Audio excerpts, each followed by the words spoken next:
தொடர்ந்து மழை குறித்தான அண்மை செய்திகளையும் அது தொடர்பான நடவடிக்கைகளையும் பார்த்து வருகிறோம். அந்த வகையில் புதுச்சேரியில் பிரதான சாலைகளில் வெள்ள நீர் பெருக்கெடுத்து ஓடுகிறது. புதுச்சேரி பிரதான சாலைகளில் காலை முதலாகவே நாம் பார்த்து வருகிறோம். பல்வேறு பகுதிகளும் வெள்ள நீரால் சூழப்பட்டிருக்கிறது. அது தொடர்பான காட்சிகளையும் நாம் தற்பொழுது பார்க்கிறோம். தற்பொழுது இந்திரா காந்தி சிலை ரவுண்டானா அருகே என்ன மாதிரியான ஒரு சூழல் நிலவுகிறது என்பதை பார்த்து வருகிறோம். பெஞ்சல் புயலின் காரணத்தால் அதிக கனமழையை பெற்றிருக்கக்கூடிய புதுச்சேரியின் பல்வேறு பகுதிகளும் சாலைகளும் வெள்ளக்காடாக காட்சியளிக்கின்றன.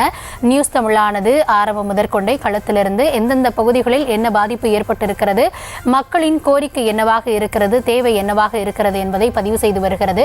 இந்த தருணத்தில் புதுச்சேரியில் இந்திரா காந்தி சிலை ரவுண்டானா அருகே என்ன மாதிரியான ஒரு சூழல் நிலவுகிறது என்பதை நாம் தற்பொழுது திரையில் காண்பித்துக் கொண்டிருக்கிறோம். அங்கு வெள்ளக்காடாக காட்சியளிக்கிறது. வாகனங்களும் மக்களும் அங்கே பயணப்பட முடியாத ஒரு சூழ்நிலையானது ஏற்பட்டிருக்கிறது. அது தொடர்பான ஒரு அண்மை செய்தியை நாம் தற்பொழுது பார்த்து வருகிறோம். பெஞ்சல் புயலால் அதிக பாதிப்பிற்கு உள்ளான பகுதிகளில் ஒன்றாக இருக்கிறது புதுச்சேரி. தொடர்ந்து அங்கு மழையும் நீடித்து வருகிறது. தேங்கிய வெள்ளம் வடிவதற்கு வழியில்லாமல் தொடர்ந்து அந்த நீரின் மட்டமும் உயர்ந்து வரக்கூடிய ஒரு சூழ்நிலை தான் தற்போது வரை அங்கு நிலவிக் கொண்டிருக்கிறது.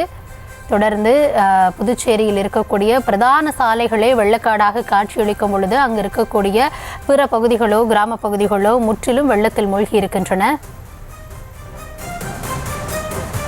தொடர்ந்து களத்திலிருந்து விவரங்களை வழங்குவதற்காக இணைகிறார் எம்முடைய செய்தியாளர் ராஜேஷ். வணக்கம். தொடர்ந்து பல்வேறு பகுதிகளில் இருந்து செய்தி என்ன அப்படின்றத பதிவு பண்ணிட்டு வரீங்க. தற்பொழுது புதுச்சேரியின் பல்வேறு பகுதிகளும் வெள்ளக்காடாக காட்சியளிக்கின்றன. மாநில அரசு ஏற்கனவே முன்னெச்சரிக்கை கொடுக்கப்பட்டிருந்த போதிலும் என்னென்ன நடவடிக்கைகள் எடுத்திருந்தாங்க? தற்பொழுது ஒரு மிக பெரும் மழையை புதுச்சேரி சந்தித்திருக்கிறது. இதிலிருந்து மீள்வதற்கு என்ன நடவடிக்கைகள் எடுக்கப்பட்டு வருகிறது? மாநில அரசு தரப்புல என்ன சொல்லப்பட்டிருக்கிறது?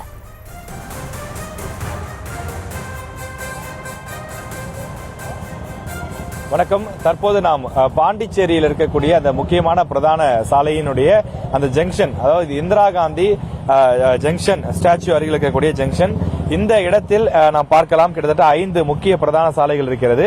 அனைத்து சாலைகளுமே வெள்ளக்காடாக இருக்கக்கூடிய அந்த காட்சியை நீங்கள் பார்க்கலாம். புதுச்சேரி பேருந்து நிலையத்திற்கு செல்லக்கூடிய பகுதி, புதுச்சேரி கடற்கரை, புதுச்சேரி ரயில் நிலையம் உள்ளிட்ட பகுதிகளுக்கெல்லாம் செல்லக்கூடிய பல்வேறு பகுதிகளும் இந்த இடத்திலே இருக்கின்றது. இந்த பகுதியை பொறுத்தவரையில் தொடர்ந்து முக்கியமான சாலைகளில் தொடர்ந்து வாகனங்கள் நெரிசலோடு காணப்படுகின்றது. காரணம், அவர்கள் இந்த குறுகிய இடத்தில் மட்டுமே வரக்கூடிய ஒரு சூழல் ஏற்பட்டிருக்கிறது. இந்த புதுச்சேரி முழுவதும் எவ்வாறு இருக்கிறது என்பதற்கு சாட்சியாகத்தான் இந்த சாலைகள் இருக்கிறது. ஒளிப்பதிவாளர் கருப்பையா உங்களுக்கு காண்பிக்கின்றார். தற்போது நீங்கள் பார்க்கக்கூடிய இந்த சாலை முக்கியமான இடங்களுக்கு, புதுச்சேரியினுடைய முக்கிய இடங்களுக்கு செல்லக்கூடிய சாலை. அருகிலேதான் கடலூர் செல்வதற்கு, சிதம்பரம் செல்வதற்கான சாலை, அதே போல சேலம் திருச்சி செல்வதற்கான சாலை, திண்டிவனம் செல்வதற்கான சாலை, இப்படி பல்வேறு சாலைகளும் இருக்கின்றன. கிட்டத்தட்ட 5 முக்கிய வழித்தடங்களை கொண்ட ஒரு ஜங்ஷனாக இது இருக்கின்றது. இந்த பகுதி முழுவதுமே இப்படி வெள்ளக்காடாகத்தான் இருக்கிறது.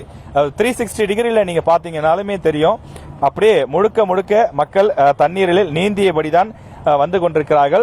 வாகனங்களில் வரக்கூடிய அந்த இருசக்கர வாகனங்களில் வரக்கூடியவர்களும் கூட வாகனங்களை ஓட்ட முடியாமல் அவர்கள் கையால் தள்ளிக்கொண்டே வரக்கூடிய அந்த காட்சியை நீங்கள் பார்க்கலாம். பெரும்பாலான மக்கள் வீடுகளிலே முடங்கி இருக்கிறார்கள். மிகவும் அத்தியாவசியமான தேவை இருக்கக்கூடிய ஒரு சிலர் மட்டும் வெளியிலே வருகிறார்கள். அவர்களும் பெரும் சிரமத்திற்கு ஆளாகி வெளிவரக்கூடிய அந்த காட்சியை தான் நம்மால் பார்க்க முடிகின்றது. 4 சக்கர வாகனங்களில் இருப்பவர்கள் கூட செல்வதற்கான வழி எது என்பது தெரியாமல் அவர்கள் செல்லக்கூடிய அந்த காட்சியை பார்க்கின்றோம். புதுச்சேரி அரசை பொறுத்தவரையிலே நீங்கள் முன்பே குறிப்பிட்டது போல ஏற்கனவே அந்த முன்னெச்சரிக்கை நடவடிக்கைகளை அறிவுறுத்தியிருந்தார்கள். எவ்வளவு மழை பெய்யும், இந்த இடத்தில் புயல் கரையை கடப்பதற்கான வாய்ப்பு இருப்பதால் ஏராளமான பாதிப்புகள் ஏற்படும், எனவே பொதுமக்கள் பாதுகாப்பாக இருக்க வேண்டும் என்றெல்லாம் சொல்லியிருந்தார்கள். ஆனாலும் எதிர்பார்த்ததை விடவே கூடுதலாக மழை பெய்திருப்பதாக இங்கு இருக்கக்கூடியவர்கள் தெரிவிக்கிறார்கள். புதுச்சேரி மாநில அரசு அதிகாரிகளும் இதைத்தான் குறிப்பிடுகிறார்கள். காரணம், நள்ளிரவிலே புயல் கரை கடந்த அந்த சமயத்தை பொறுத்தவரையில் அதிகமான மழை பெய்திருக்கிறது. நேற்று இரவு 7 அல்லது 8 மணி அளவில் பெய்த மழையை காட்டிலும் விடிய விடிய கனமழை கொட்டி தீர்த்திருக்கிறது. இதன் காரணமாக புதுச்சேரி முழுவதும் வெள்ளக்காடாக காட்சியளிக்கிறது.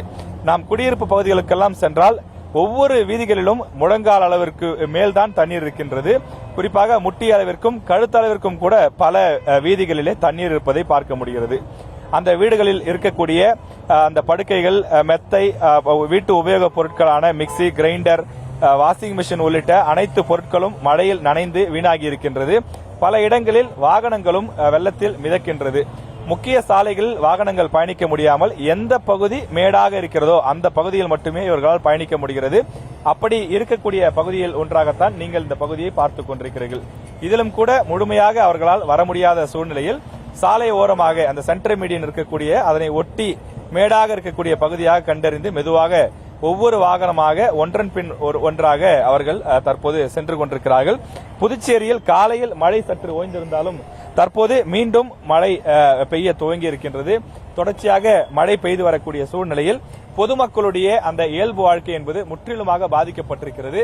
புதுச்சேரி அரசு தேவையான அந்த நடவடிக்கைகளை மேற்கொண்டாலும் கூட மாநிலத்தின் பெரும்பாலான பகுதிகளில் இந்த பாதிப்பு ஏற்பட்டிருப்பதால் அவர்களால் செய்வதறியாது திகைத்து வருகிறார்கள் என்பதுதான் கள யதார்த்தமாக இருக்கிறது.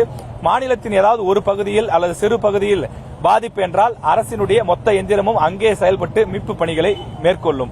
ஆனால் மாநிலத்தினுடைய பெரும்பான்மை பகுதி, கடற்கரை பகுதி, பள்ளிக்கு அருகில், மருத்துவமனைக்கு அருகில், பேருந்து நிலையத்திற்கு அருகில், ரயில் நிலையத்திற்கு அருகில், முக்கிய ஜங்ஷன் பகுதிகள் என்று ஏராளமான பகுதிகளிலும் இடுப்பளவு தண்ணீர், முட்டிக்கு மேல் தண்ணீர், கழுத்தளவு தண்ணீர் இருக்கக்கூடிய காரணத்தால் தற்போது புதுச்சேரி அரசு முழு வீச்சிலே இறங்கி செயல்பட்டு வருகிறார்கள். ஆனால் இந்த மழை இன்னும் தொடர்ந்தால் பாதிப்புகள் கூடுதலாகும் என்பதுதான் கள நிலவரமாக இருக்கிறது.